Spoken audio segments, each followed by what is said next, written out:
শুনতেই চায় না। মাকে আমি কতবার বুঝিয়েছি, মা একটু হাঁটাচলা করো, একটু মর্নিং ওয়াক করো। ডক্টর বলেছে রোজ সকালে মাকে মর্নিং ওয়াক করতে। আর আমার মা আমার কথা বুঝতেই চায় না। শুধু ওষুধে কাজ হবে না সৌমি, নিজেকে চেষ্টা করতে হবে নিজের শরীর ঠিক করার জন্য। আর মা সেটা একদম করে না, তাই মাঝের মধ্যে আমাকেই খারাপ হতে হয়।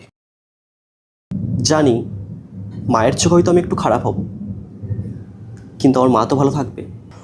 মা নিজের জন্য কিন্তু হাঁটবে না, কিন্তু আমি যদি বলি মা আমি এটা খাবো, মা আমি ওটা খাবো, মা আমার জন্য যত কষ্টই হোক না কেন মা গিয়ে ঠিক আনবে, আমি এটা জানি। তাই আমাকে এগুলো করতে হয়। আমার কাছে অন্য কোনো রাস্তাই নেই আর। যাই হোক,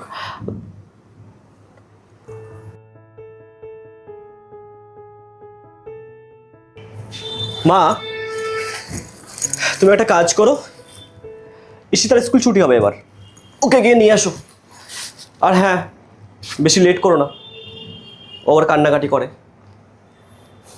আসছি আসছি। মা, আপনি বসুন, একটু রেস্ট নিন, আমি জল দিচ্ছি। আর আজ আপনি একা যাবেন না, আপনার সাথে আমিও যাব। যান বসুন।